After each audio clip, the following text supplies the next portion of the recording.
Hi hello എൻ്റെ എല്ലാ കൂട്ടുകാർക്കും മോംസ് വേൾഡ് എന്ന എൻ്റെ യൂട്യൂബ് ചാനലിലേക്ക് സ്വാഗതം. അപ്പോൾ ഇന്ന് പാചകത്തിൻ്റെ വീഡിയോ ആയിട്ടൊന്നുമല്ല ഞാൻ വന്നേക്കുന്നത്. എൻ്റെ ഒത്തിരി വർഷത്തെ ഒരു ആഗ്രഹമായിരുന്നു. 10-12 വർഷമായി ഞങ്ങളിവിടെ ജോലിയുടെ വിഷയത്തിന് വന്നിട്ട്. അപ്പോൾ ഇതുവരെ എനിക്കൊരു അരകല്ല് വാങ്ങിക്കാനും പറ്റിയിട്ടില്ല. അതുപോലെ ഇവിടെ ഇടാനുള്ള സൗകര്യമില്ലായിരുന്നു. പിന്നെ എൻ്റെ ശരീരത്തിൻ്റെ വയ്യാഴിക, എനിക്ക് ഡിസ്കിനൊക്കെ ഇച്ചിരി കംപ്ലയിൻ്റ് ഉള്ളത്, അപ്പോൾ അരയ്ക്കാനൊക്കെ ബുദ്ധിമുട്ടായതുകൊണ്ടില്ല. പക്ഷേ എനിക്കിങ്ങനെ അരച്ച് കറി വയ്ക്കുന്ന എനിക്കായാലും ഇവിടെ മക്കൾക്കായാലും ഭയങ്കര ഇഷ്ടമാണ്. ഞങ്ങൾ അങ്ങനെ ചെയ്തുകൊണ്ടിരുന്നവർ തന്നെ. അപ്പോൾ ഇപ്പോൾ ഒത്തിരി ദിവസം കൂടെ ഞങ്ങൾ ആഗ്രഹിച്ചിട്ട് കഴിഞ്ഞ മാസം എൻ്റെ ബർത്ത്ഡേ ആയിരുന്നു.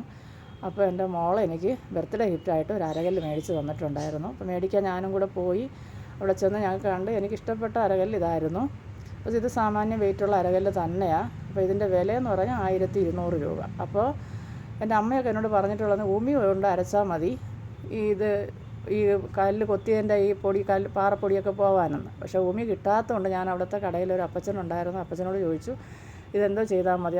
അപ്പച്ചനോട് എന്നോട് പറഞ്ഞതെന്ന് പറഞ്ഞാൽ നല്ല മണലോ അല്ലെങ്കിൽ പാറപ്പൊടിയോ കൊണ്ട് 2-3 വട്ടം ഒന്ന് അരച്ച് കഴുകിയാൽ മതി എന്ന് പറഞ്ഞു. അപ്പോൾ ഞാൻ രണ്ടാമത്തെ പ്രാവശ്യവും ആദ്യം ഒന്ന് കഴുകി, അതിന് ശേഷം രണ്ടാമത്തെ പ്രാവശ്യവും മണലില്ലായിരുന്നു. അപ്പോൾ പാറപ്പൊടി കൊണ്ട് നല്ലപോലെ എല്ലാ ഭാഗത്തും നമുക്കിത് ഈ അരകല്ല് നമ്മൾ എന്താ പറയാനാ, ഈ കുഴൽക്കല്ല് വെച്ച് നല്ലപോലെ ഉരുട്ടി നല്ലപോലെ അരച്ചെടുക്കണം. നല്ലപോലെ എല്ലാ ഭാഗത്തും ആ കുഴികളിലെല്ലാം ഉള്ള പൊടി ഇതിലൂടെ അരഞ്ഞ് മുകളിൽ വരണം. അതിന് കണക്കാക്കി നല്ലപോലെ 2 പ്രാവശ്യം ഞാനിതാ പാറപ്പൊടി കൊണ്ട് അരച്ച് കഴുകി വൃത്തിയാക്കി എടുക്കുവാണേ.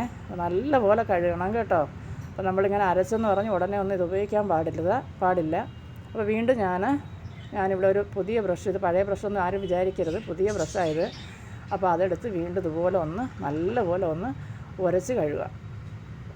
അപ്പോൾ ഇത് നല്ലപോലെ ഉരച്ച് നമ്മൾ ഈ കല്ല് കൊത്തുന്ന ഭാഗത്തിങ്ങനെ കുഴിയില്ല, അവിടെയൊക്കെ ഈ ബ്രഷിൻ്റെ ആ തുമ്പ് കൊള്ളുമ്പോഴത്തേക്ക് ആ മണൽ അഥവാ ഉണ്ടെങ്കിൽ തന്നെ അത് പുറത്ത് വരും. അപ്പോൾ അതുപോലെ നല്ലപോലെ ഉരച്ച് കഴുകി കൊടുക്കുക. അപ്പോൾ എന്തൊക്കെ നമ്മൾ മിക്സിയിൽ അരച്ച് കറി വെച്ചെന്ന് പറഞ്ഞാലും നമ്മുടെ ഈ അരകല്ലിൽ കറി അരച്ച് വെക്കുന്നതിൻ്റെ ഒരു രുചി പ്രത്യേകം തന്നെ. ഇപ്പോഴും ഞാൻ എൻ്റെ വീട്ടിൽ പോയി എൻ്റെ അമ്മ എനിക്ക് അരച്ചൊക്കെ കറി വെച്ച്, ഞങ്ങളുടെ അമ്മ വയ്ക്കുന്ന കറി, ഉണക്കമീൻ കറി ആയാലും അതുപോലെ തന്നെ അരകല്ലി അരച്ച് വയ്ക്കുന്ന ഒരു പ്രത്യേക ടേസ്റ്റ്. അതല്ലേ അമ്മമാരെന്തെങ്കിലും നമുക്ക് ഉണ്ടാക്കി തരുമ്പോൾ ഉണ്ടല്ലോ, അതിൻ്റെ രുചിയും ആ മണവും ഒക്കെ വേറെ തന്നെ. അമ്മയുടെ സ്നേഹത്തിനും അപ്പൻ്റെ അമ്മയുടെ സ്നേഹത്തിനും പകരം ഈ ലോകത്തിൽ മറ്റൊന്നുമില്ല കേട്ടോ. അപ്പോൾ വീണ്ടും ഞാൻ ബ്രഷ് വെച്ച് കഴിയാൻ വീണ്ടും സ്ക്രബ്ബർ ഉപയോഗിച്ച് നല്ലപോലെ ഇരുമ്പിൻ്റെയാണ് എടുത്തേക്കുന്നത് സ്ക്രബ്ബർ, അത് വെച്ച് നമുക്ക് നല്ലപോലെ ഈ വിടവെല്ലാം തേച്ച് കഴിയതിന് ശേഷം ഞാനിവിടെ ഒരു ചെറിയ 1/2 ഗ്ലാസ് അരി വെള്ളത്തിൽ ഒരു അരമണിക്കൂറായിട്ട് ഞാൻ ഇട്ട് വെച്ചിട്ടുണ്ട് ഇത് വൃത്തിയാക്കാൻ വേണ്ടി. അപ്പോൾ അത് നമുക്കിതുപോലെ ഈ കല്ലിൻ്റെ എല്ലാ ഭാഗത്തും കൊള്ളത്തക്ക രീതിയിൽ നല്ലപോലെ അരച്ചെടുക്കണം.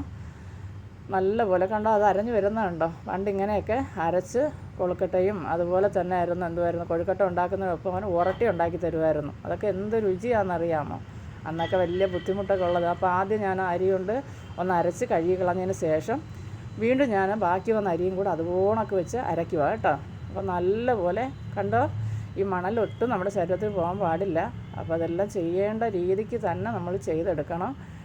അപ്പോൾ വീണ്ടും ഞങ്ങൾ പഴയകാല ജീവിതത്തിലേക്ക് എന്താ പറയാനാ, 10-12 വർഷത്തിന് ശേഷം വീണ്ടും അരച്ചൊക്കെ വെക്കണമെന്ന് എനിക്ക് ആഗ്രഹം പണ്ടേ ഉണ്ടായിരുന്നു. പക്ഷേ നമുക്ക് അതിനുള്ള എന്താ പറയാനാ ഒന്നും പറ്റിയില്ലെന്ന് വേണം പറയാൻ. അസുഖവും അതുപോലെ തന്നെ നമുക്കത് ആരെങ്കിലും ഒരെണ്ണം വാങ്ങിക്കാനൊന്നും പറ്റിയില്ല.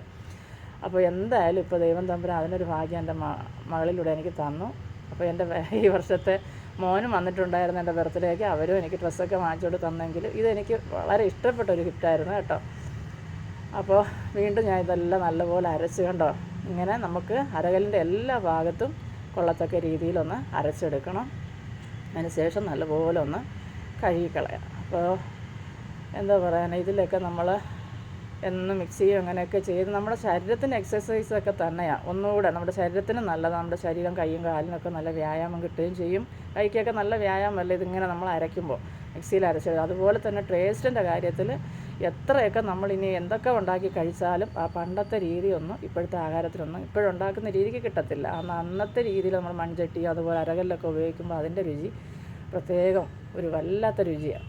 അതൊന്നും പറഞ്ഞറിയിക്കാം. അപ്പോൾ അതുകൊണ്ട് ഇപ്പോൾ ഈ മണലെല്ലാം നല്ലപോലെ പോയിട്ടുണ്ട് കേട്ടോ. ഇതുപോലെ നമുക്ക് കഴുകി വൃത്തിയാക്കി എടുക്കണം. കണ്ടല്ലോ, നല്ലപോലെ കഴുകി വൃത്തിയാക്കി എടുക്കുക.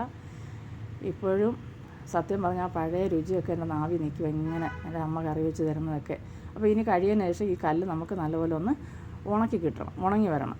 അപ്പോൾ നോക്കിക്കണം, നല്ലപോലെ ഉണങ്ങിയതിന് ശേഷം നമുക്ക് ഇനി അടുത്ത പരിപാടിയിലോട്ട് പോകാം. അപ്പോൾ കുറച്ച് നേരം കല്ല് നല്ല ഉണങ്ങി കിട്ടട്ടെ. ഇപ്പോൾ കല്ല് ഉണങ്ങി കിട്ടിയതിന് ശേഷം ഞാനിവിടെ കുറച്ച് നല്ലെണ്ണ എടുത്തു. ഇപ്പോൾ ഈ കല്ലിൻ്റെ കളർ നിങ്ങൾ കണ്ടല്ലോ. ഈ നല്ലെണ്ണ നമുക്ക് ഈ കല്ലിൽ നല്ലപോലെ ഒന്ന് തേച്ച് പിടിപ്പിക്കണം. കണ്ടോ, ഈ നല്ലെണ്ണ നല്ലപോലെ ഒന്ന് തേച്ച് എല്ലാ ഭാഗത്തും പിടിപ്പിച്ച് ഒരു 2-3 ദിവസം കഴിയുമ്പോൾ ഒന്ന് നോക്കണം ഈ കല്ലിൻ്റെ കളർ എന്താവുന്നെന്നുള്ളത് കേട്ടോ. ഇങ്ങനെയൊക്കെയാണ് നമ്മൾ പണ്ടുള്ളവർ അരകല്ല് മയക്കിയിരുന്നത്. അപ്പോൾ പറഞ്ഞു കേട്ട അറിവും കണ്ടറിവും ഒക്കെ വെച്ചിട്ടാണ് ഞാനിതുപോലെ ചെയ്യുന്നത്. അപ്പോൾ എനിക്ക് നമ്മുടെ ഇവിടെയൊക്കെ നേരത്തെ അരകല്ലുണ്ടായിരുന്നുണ്ടെങ്കിൽ മയക്കേണ്ടി വന്നിട്ടില്ലല്ലോ. അപ്പോൾ ഇവിടെ വന്നപ്പോൾ എനിക്ക് ആദ്യമായിട്ടുള്ള എൻ്റെ അനുഭവമാണ്. സത്യം പറഞ്ഞ ഒരു വല്ലാത്ത സന്തോഷവും ഒരു ഫീലിംഗ് ആയിരുന്നു കേട്ടോ. ഇത് പറഞ്ഞറിയിക്കാൻ പറ്റത്തില്ല. അപ്പോൾ ഇതിനി ഇങ്ങനെ ഇപ്പം നിങ്ങൾ കണ്ടല്ലോ. ഞാൻ നാളെ ഇത് കഴിഞ്ഞിട്ടുള്ളത് ഞാൻ കാണിച്ചു തരാം. ഇപ്പം നോക്കിയേ, ഇത് പിന്നീടുള്ള 2 ദിവസം കഴിഞ്ഞുള്ളതാണ്. ഇപ്പോൾ കണ്ടോ, പഴയ ഒരു കല്ലിൻ്റെ അവസ്ഥയിലേക്ക് നമ്മുടെ അരകല്ല് മാറിയിട്ടുണ്ട്. അപ്പോൾ ഈ വീഡിയോ ഇഷ്ടപ്പെടുവാണെങ്കിൽ എല്ലാവരും സബ്സ്ക്രൈബ് ചെയ്യാനും ലൈക്ക് ചെയ്യാനും ഷെയർ ചെയ്യാനും ഒന്നും മറന്നു പോകല്ലേ. ബായ്.